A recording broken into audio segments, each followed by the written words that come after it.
ইসলামের ইতিহাসে অত্যন্ত সম্মানিত ব্যক্তি মা খাদিজা রাহমাতুল্লাহর পবিত্র সমাধি মক্কার একটি ঐতিহাসিক স্থানে অবস্থিত। এই সমাধিস্থলের দূরত্ব হচ্ছে বিবি খাদিজা রাহমাতুল্লাহকে মক্কার ঐতিহাসিক জান্নাতুল মুআল্লা কবরস্থানে দাফন করা হয়েছে। এটি মক্কার অন্যতম প্রাচীন ও গুরুত্বপূর্ণ কবরস্থান। এই কবরস্থানের দূরত্ব হচ্ছে কাবা শরীফ মসজিদুল হারাম থেকে জান্নাতুল মুআল্লার দূরত্ব আনুমানিক 1 থেকে 1.5 কিলোমিটার, প্রায় 0.6 থেকে 0.9 মাইল। এটি হচ্ছে কাবাঘরের উত্তর পূর্ব দিকে অবস্থিত। প্রায় হেঁটে যেতে সময় লাগে 15 থেকে 20 মিনিট।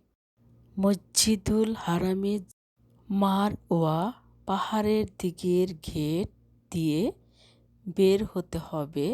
এরপর সোজা উত্তর দিকে আল হাজুন এলাকার দিকে এগিয়ে যেতে হবে। বর্তমানে বড় রাস্তা এবং ফ্লাইওভার রয়েছে। আপনি কাউকে জান্নাতুল মুআল্লা বা হাজুন কবরস্থান জিজ্ঞেস করলেই পথ দেখিয়ে দিবে।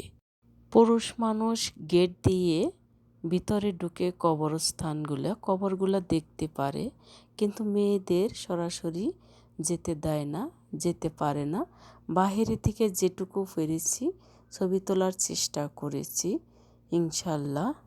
কবর জিয়ারতের মূল উদ্দেশ্য হলো মৃত্যু ব্যক্তির জন্য মাগফিরাত বা ক্ষমা প্রার্থনা করা এবং নিজের মৃত্যুর কথা স্মরণ করা। নির্দিষ্ট কোনো দোয়া বাধ্যতামূলক না হলেও রাসূল সাল্লাল্লাহু আলাইহি ওয়াসাল্লাম শিখিয়ে দিয়েছেন এইভাবে দোয়া করতে।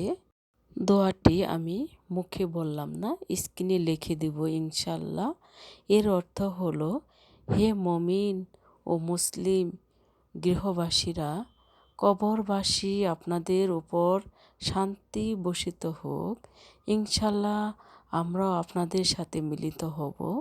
আমরা আল্লাহর কাছে আমাদের এবং আপনাদের জন্য নিরাপত্তা ক্ষমা প্রার্থনা করছি।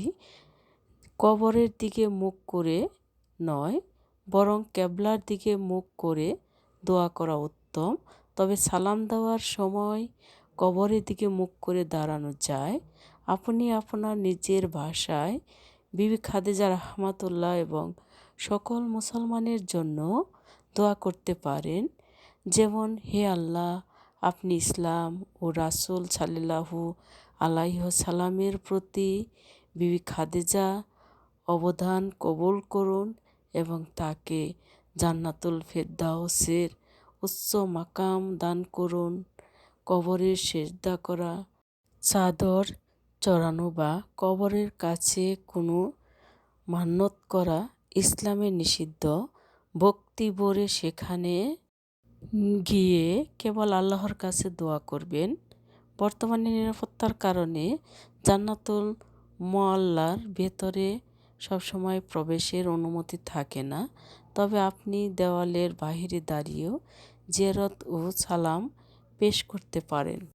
কেউ আমরা পৃথিবীতে থাকব না, কোনো না কোনো দিন আমাদের আল্লাহর ডাকে সাড়া দিতে হবে, আমাদেরও ওপারে যেতে হবে। ওপারে যাওয়ার জন্য আমাদের কি নিতে হবে সেটা মোটামুটি আমরা সকলেই জানি। কি নিয়ে যেতে হবে, বাম হাতে কি থাকবে, ডান হাতে কি থাকবে সেটাও আমরা জানি। আমলনামাটা আমাদের নিয়ে যেতে হবে এবং আল্লাহ এবং রাসূলের সামনে আমাদের পেশ করতে হবে। আমরা আখিরাতের দিনে কি নিয়ে দাঁড়াবো আল্লাহর সামনে, আমরা কি আমল করেছি পৃথিবীতে, সেই আমলগুলো নিয়ে আমাদের দাঁড়াতে হবে। আপনিও পারবেন যদি চেষ্টা করেন। কারো ক্ষতি করবেন না, কারো মন্দ চাইবেন না, কাউকে মন থেকে গালি দিবেন না, কাউকে হৃদয় দিয়ে কষ্ট দিবেন না, কাউকে আপনার উপর নারাজ হতে দিবেন না।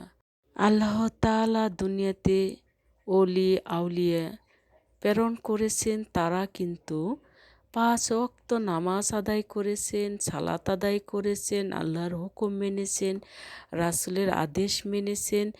এই 5 ওয়াক্ত সালাতের পাশাপাশি তারা নীরব নির্জন জায়গা খুঁজেছেন, যেখানে গেলে আল্লাহকে ধ্যানের মাধ্যমে, নফল ইবাদতের মাধ্যমে খুঁজে পাওয়া যায়। তারা কিন্তু সেটাই করেছে। আল্লাহকে খোঁজার জন্য নীরব জায়গা খুঁজেছে। তারা কিন্তু, তাদেরও পেট ছিল, তাদেরও খিদা ছিল, তারাও খেয়েছে। তারা এই দুনিয়ার চিন্তা করে নাই আজকে যা খাবে সেটা তার ঘরে আছে কি না। কালকের চিন্তা তারা করে নাই, আল্লাহর উপর ভরসা রেখেছেন। আল্লাহ তাআলা খাবারের ব্যবস্থা করে দিবেন। কিন্তু কেউ বেকার বসে থাকেননি, সবাই কিন্তু কর্ম করে খেয়েছেন। আল্লাহ তাআলা বলেছে, বান্দা আমি তোমাদের দিব। কিসের মাধ্যমে দিব? তোমার কর্মের মাধ্যমে দিব। তোমার কর্ম দ্বারা তোমার ইনকাম আসবে। তোমার ইনকাম দ্বারা, তোমার ইনকামটা থাকতে হবে সহি শুদ্ধ। ওখানে কোনো হারামের অংশ ঢোকানো যাবে না। হারাম পেটে পড়ার সাথে সাথেই আপনার মন মানসিকতা লোভে পরিণত হয়ে যাবে। এই হারামটা হচ্ছে শয়তানের একটা অংশ। সেই শয়তানকে আপনি ভিতরে প্রবেশ করতে দিবেন না। যবে থেকে আপনি শয়তান প্রবেশ না করাবেন, তবে থেকে আপনি